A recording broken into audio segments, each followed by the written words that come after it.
matarles.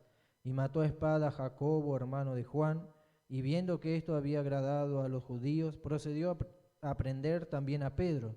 Eran entonces los días de los panes sin levadura, y habiéndole tomado preso, le puso en la cárcel, entregándole a 4 grupos de 4 soldados, cada uno para que le custodiasen, y se proponían sacarle al pueblo después de la Pascua. Así que Pedro estaba custodiado en la cárcel, pero la iglesia hacía sin cesar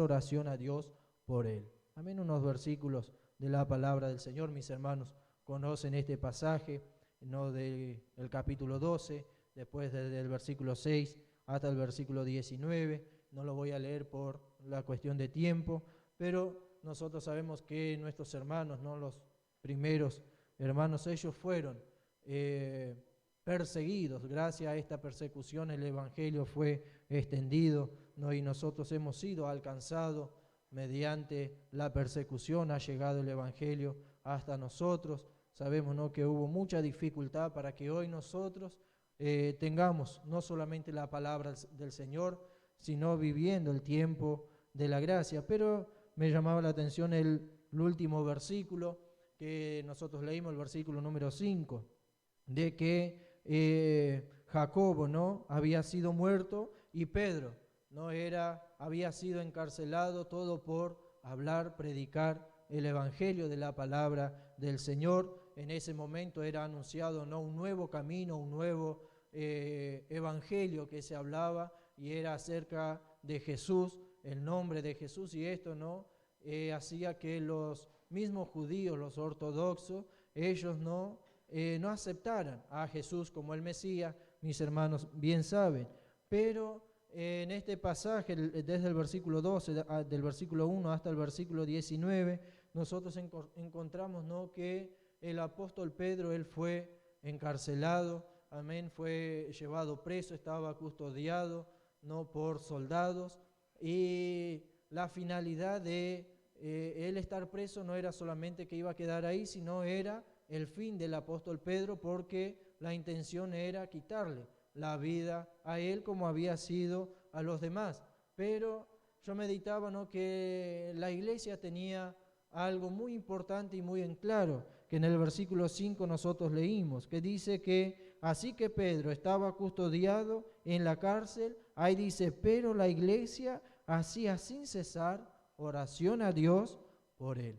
Amén. Y yo meditaba en esto, ¿no?, en la oración, en el poder de la oración, la fuerza que tiene la oración de la iglesia bajo diferentes circunstancias que puede estar atravesando no solamente una persona, sino la iglesia en sí. Amén. Vemos que aquí el apóstol Pedro, él fue encarcelado, pero la iglesia no dejaba de hacer oración por él. Amén. Clamaba a Dios por él. Y si nosotros vamos a ver desde el versículo 6 en adelante, nosotros vemos, ¿no?, de que el apóstol Pedro, él estaba en la cárcel, estaba con los cepos, amén, y no podía moverse, estaba dormido, pero vemos que mediante la oración de la iglesia, el clamor de la iglesia, la intercesión de la iglesia por el apóstol Pedro, nosotros vemos a partir del versículo 8 en adelante, que el ángel del Señor no ingresó donde estaba Pedro y le dice, cíñete, levántate. Amén. Y él creyó en esto porque al principio nosotros vemos de que él pensaba que era algo que estaba sucediendo y era algo de él. Pero verdaderamente era el ángel de Dios que había llegado hasta el lugar de donde él estaba para sacarlo de donde él estaba encarcelado, para que él siguiera anunciando a este Jesús verdadero. Amén. Y yo miraba, ¿no?, en el versículo de que la iglesia tiene una función tan importante, amén, porque cuando ella ora, cuando ella clama al Señor, no hay cadena, nosotros sabemos, no hay nada que puede detener la oración, sino que mueve el corazón de Dios, y es mediante la oración que Dios interviene muchas veces en las situaciones difíciles que nosotros estamos viviendo y hace que nosotros salgamos adelante. Y no importa el lugar en donde nosotros estemos, amén, si en cárcel, si en momentos difíciles, si en momentos apretados, en momentos oscuros, sino que Dios interviene con su luz. Amén, Él viene para socorrernos, sacarnos de donde está, para que nosotros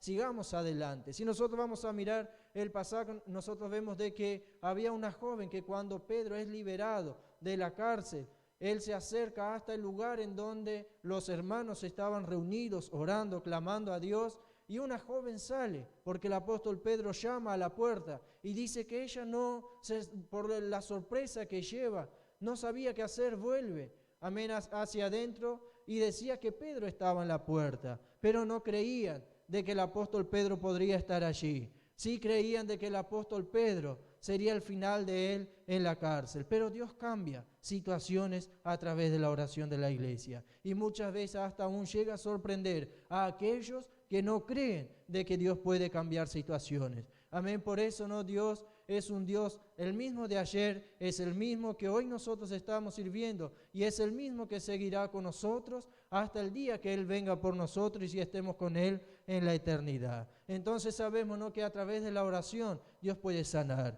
Dios puede liberar, Dios puede transformar, cambiar vida. Amén, porque hay poder en la oración.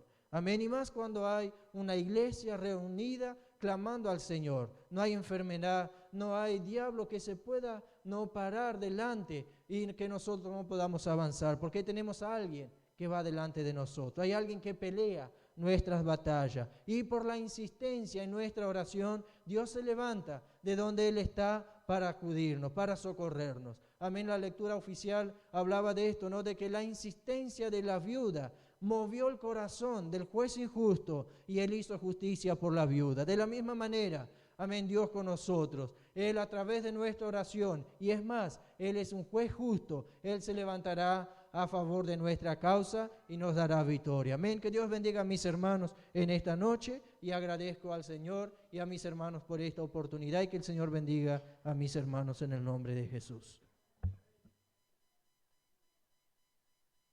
Amén, hermano. El horario, ¿no? Un poco acelerado, pero se entiende. La necesidad de orar siempre.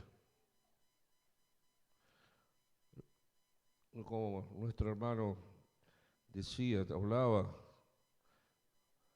la oración es la llave del reino de los cielos. Y la palabra de Dios es la luz que ilumina nuestros caminos. Amén. Vamos a ponernos de pie.